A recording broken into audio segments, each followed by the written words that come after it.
Emily Carter wanted to be on billboards, but David Ellis wanted her gone. In a city where dreams burned brighter than streetlights, she let him into her small apartment, believing he would launch her modeling career. By morning, Emily was dead on her couch, and David had vanished, leaving behind the most perfect murder no one could prove until one overlooked recording revealed the horrifying truth. Emily Carter was only 19 when she left her small town with a single suitcase and a cheap portfolio of her modeling photos, stepping off the bus into the noisy, neon glow of the city that she believed would make her dreams come true. She had spent her high school years cutting out pictures from fashion magazines and taping them to her wall, tracing the outlines of models' poses, promising herself that one day she would see her own face on those glossy pages. She found a tiny apartment on the edge of a quiet suburban street, a place that smelled like dust and old paint. But to Emily, it was the beginning of everything she had ever wanted. She filled the space with bright fairy lights and secondhand mirrors, practicing her runway walk across the narrow floor while soft music played in the background, her reflection reminding her of the girl she was determined to become. Every morning, she woke up before sunrise to take selfies in the soft dawn light, posting them with captions like "Chasing Dreams, no matter what, and one day, you'll see me on billboards." She picked up part-time work at a cafe to pay rent, slipping out during her lunch breaks to take calls from photographers who found her online, and often returned home exhausted but excited, clutching a coffee cup in one hand and a list of ideas for her next shoot in the other.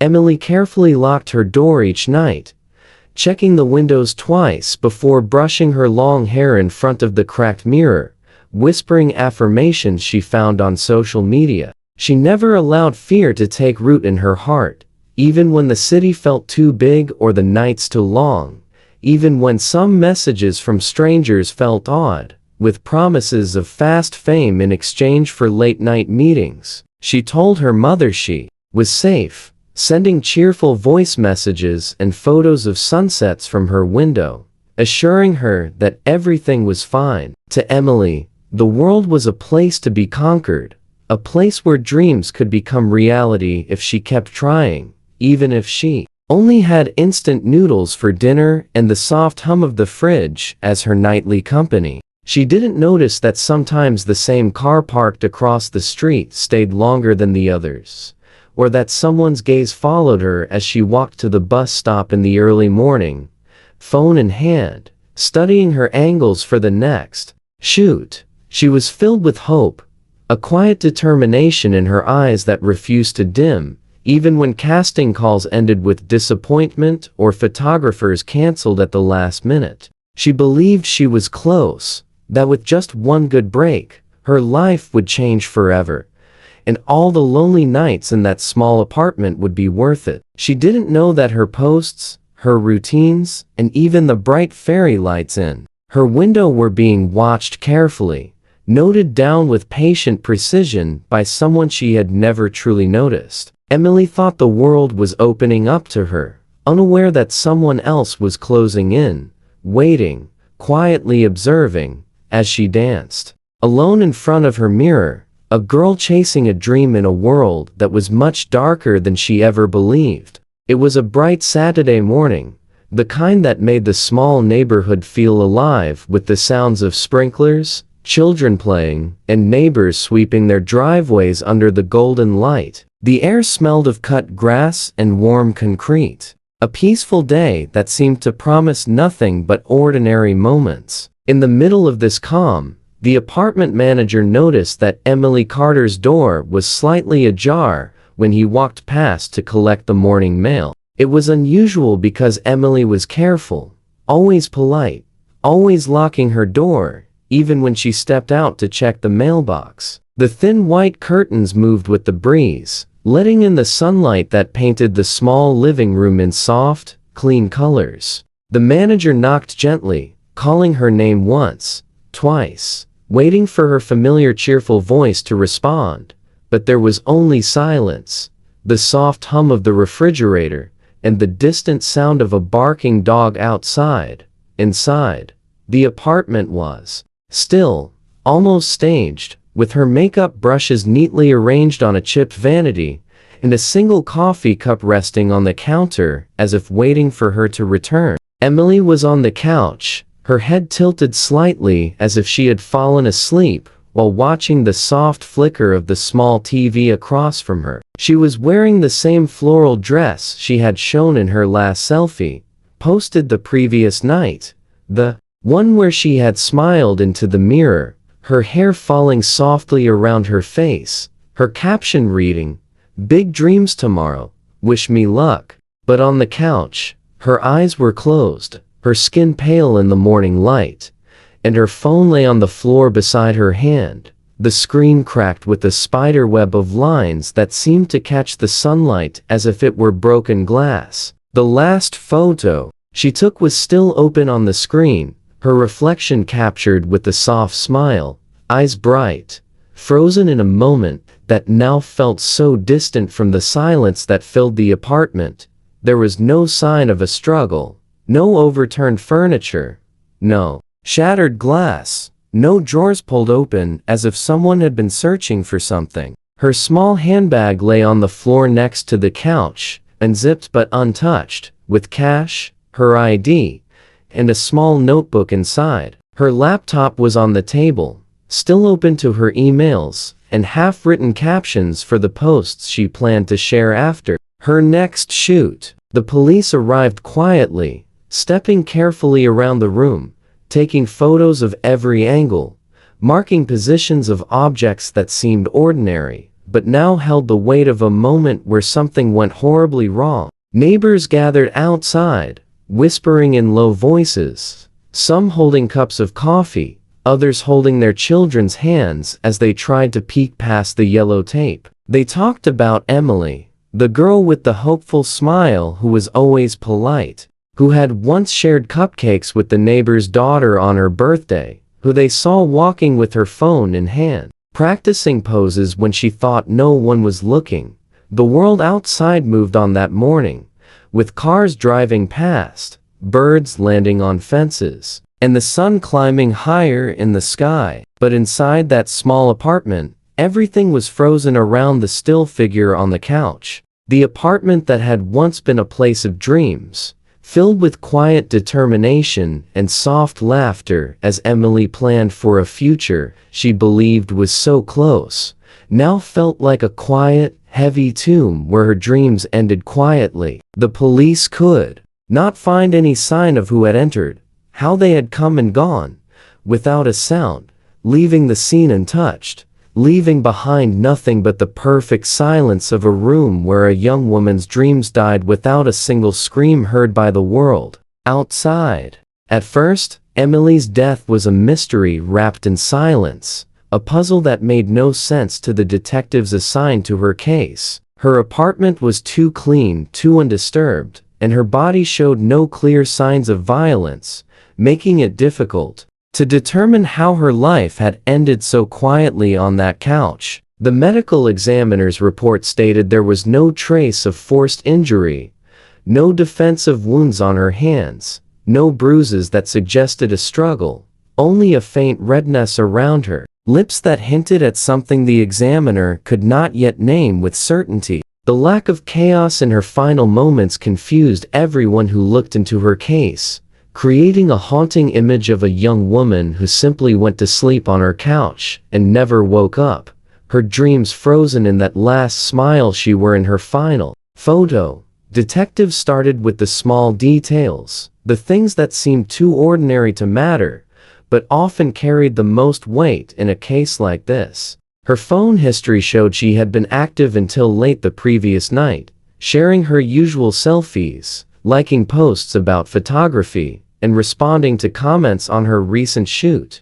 They discovered she had been exchanging messages with someone who claimed to be a talent scout, a man who promised to help her get connected with bigger brands. She had told a few friends about him, excitedly mentioning a possible portfolio session that would take place soon, something she believed could be her first real step into the modeling world. In her planner, carefully written in blue ink, was a note about meeting someone at a cafe near her apartment 2 days before her death, a time marked with a small heart beside it, a sign of hope for the opportunity she believed was waiting for her. Detectives pulled security camera footage from the cafe, finding Emily sitting at a small table near the window, her hair tied back neatly, her hands fidgeting with her phone, glancing at the door repeatedly with a hopeful look. For over an hour, she waited, checking her reflection in the phone camera, smiling at herself, adjusting her posture as if preparing to meet someone important. No one approached her directly, and eventually she left, her shoulders slightly tense, clutching her coffee cup, looking down at her phone as she walked away. But what caught the detective's attention was the figure in the background, a person wearing a dark hoodie, sitting 2 tables behind her, eyes hidden under the brim of a cap, who stood up and left just minutes after Emily did, following the same path she took down the street before slipping out of the camera's view. Back in her apartment, there were other small details that began to stand out under the careful eyes of the investigators. A single smudge on the inside of the window, the faint scent of cologne in the air that her friends confirmed did not belong to Emily, and a coffee cup in the trash that had lipstick marks that did not match the shade Emily was wearing that day. Her neighbors mentioned that Emily's lights had been on later than usual that night, the soft glow of her fairy lights visible through the thin curtains until past 3 in the morning, something that had never happened before. These details slowly formed a pattern, a subtle suggestion that someone had been there with her, that Emily had let someone in, possibly someone she trusted, unaware that it would be the last time she opened that door to anyone. As the shadows of her dreams slowly became the quiet nightmare that ended everything she had fought so hard to build, Emily's phone became the center of the investigation. A slim, cracked device that held the fragments of her final days like pieces of a hidden puzzle. Forensic technicians carefully extracted every bit of data from it, hoping to find something that could lead them closer to understanding what happened that quiet night in her apartment. They found hundreds of selfies, modeling poses against her white wall, makeup experiments, and bright, hopeful captions that felt almost like a diary of her dreams. But in between those posts were messages that led investigators down a darker path. Messages from an online profile under the name Lucid Frames, someone who had been promising Emily exposure, connections, and a chance to build a professional modeling portfolio.